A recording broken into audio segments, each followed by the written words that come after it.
आणि हे सगळं राणी अडून बघत होती. आता राणीची अंगठी हरणीने पाण्यातून तर काढली, पण तिच्या मागे दुष्ट लांडगे लागले हो. जीव वाचवत रानातून हरणी पळत होती आणि ते दुष्ट लांडगेही तिच्या मागे पळत होते. मग ती हरणी वाचेल ना?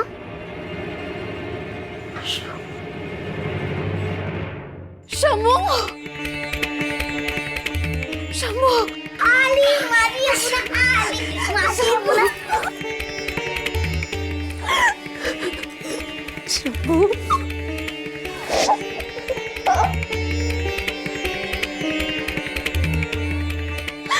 शंभू, माझं सोदूला, माझं चिकोला, माझं शंभू.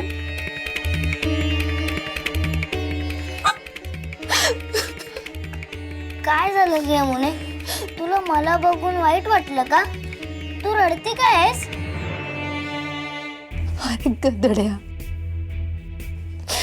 प्रेमाचे अश्रू आहेत रे. इतके दिवस तुझ्यापासून दूर होते ना, जीव अगदी व्याकुळ झाला होता रे तुझ्यासाठी. पण मला सांग, तुला माझी जरा तरी आठवण आली का रे? अगं यमुने, आठवण तर खूप आली. कोणी ते बोलायला नव्हतं ना, धपाटे घालीन.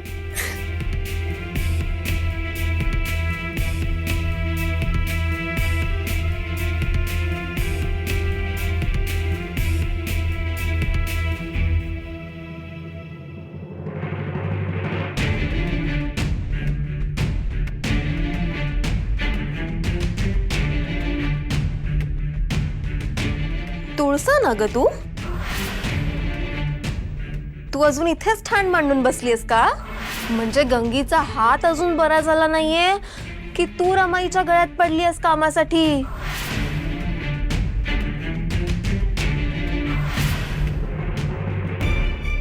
ही तुळसा पडणं वेधण्यासारखी टकामका बघत बसते.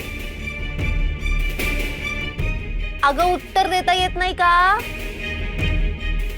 अगे यमुने, तुळसा कशाला म्हणतेस? ही तुळसा नाही तर माझी सखू मामी आहे, सखू मामी. तर माझी सखू मामी आहे, सखू मामी.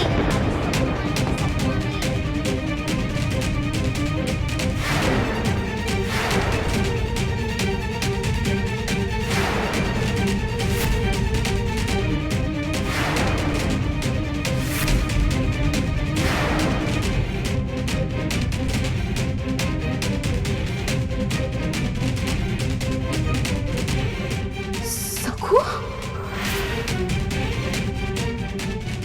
सखू परत आली?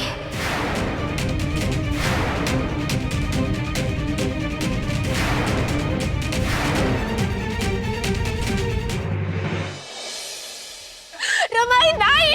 हो यमुने, यमुने अगं शांत हो, माझं ऐकून तरी घे जरा. अगं रमाई, ज्या सखूने माझ्या शंभूला 2-2 वेळा मारण्याचा प्रयत्न केला, तिलाच तुम्ही ओळख पटवून सुद्धा घरी ठेवलीये. आणि शंभू सुद्धा बघावा तेव्हा तिच्याकडेच असतो. आणि मी शांत राहू? अगं बाई, बाबाजी महाराजांचाच आदेश आहे तसा.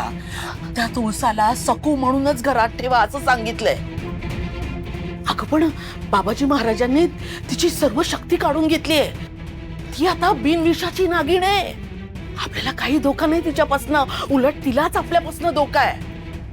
तेव्हा आता तुला काळजी करायचं काही कारण नाही यमुने. उलट हीच वचपा काढायची चांगली संधी आहे आपल्याकडे. त्या सखूला ना अजिबात दयामाया दाखवायची नाही. मला पण खूप त्रास दिलाय तिने. मलाही त्याचं उत्तर काढायचंच आहे. तेच, अगं ती सखू चांगली आयती तावडीत सापडलीये. बघूया ना किती दिवस तग धरते ते. तिचं कंबरड मोडेपर्यंत तिला राबवून घ्यायचं.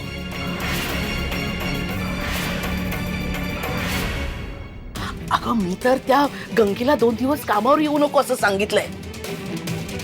जितका सखून आपल्याला त्रास दिलाय ना, त्याच्या शतपट आपण तिला त्रास द्यायचा, तिला राबवून घ्यायचं.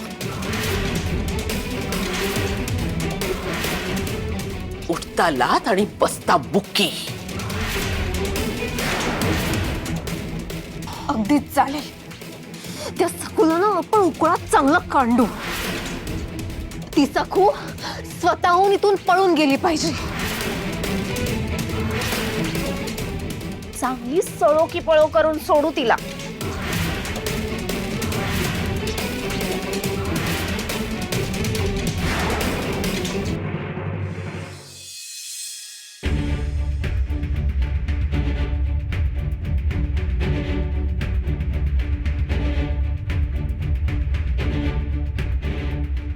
मामी, मी पण तुझी मदत करू?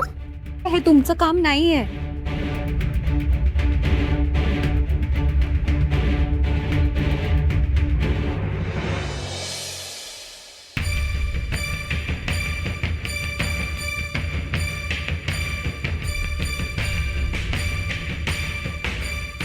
अरे वा, एवढी सगळी छान तयारी कशासाठी? काय सांगू, हे सगळं मी आहू आणि माणिकताईंसाठी करते.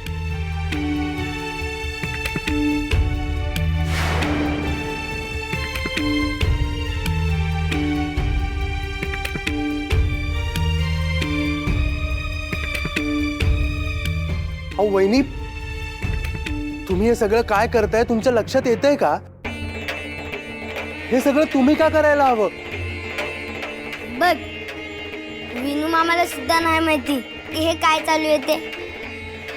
अरे मला कळतंय रे, पण हे सगळं वहिनींनी कशाला करायचं?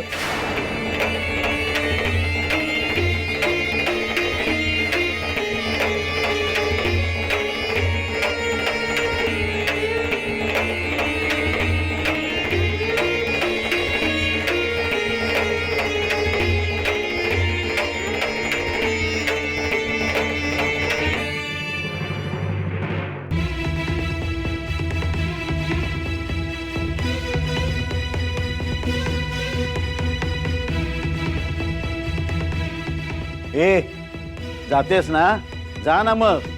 नाही म्हणजे रडक्या चेहऱ्याने इथे कशाला थांबायला हवं ना. कोण रडक्या चेहऱ्यानं आलंय काका? सखू? छे, अरे ती कशी रडेल? आणि तू तिला जायला का सांगतोयस? मग इथली कामं कोण करणार? काकू?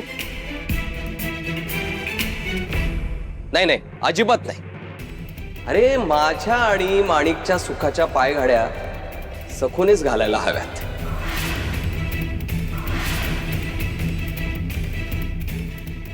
यमुनाताई, मी सखूच्या बाबतीत तुला नाही नाही ते बोललो त्याबद्दल मला क्षमा करा. खरं तर माझीच चूक होती, पण आता मी माझी चूक सुधारणार. एक वेळ तुम्ही या सखूला माणुसकी दाखवाल, पण मी अजिबात दाखवणार नाही. हो ना सखू? नाही, आपलं तसं ठरलंय. काय? माझ्या डोळ्यात हिच्यामुळे ओघळणाऱ्या प्रत्येक अश्रूचा हिशेब मी वसूल करणार.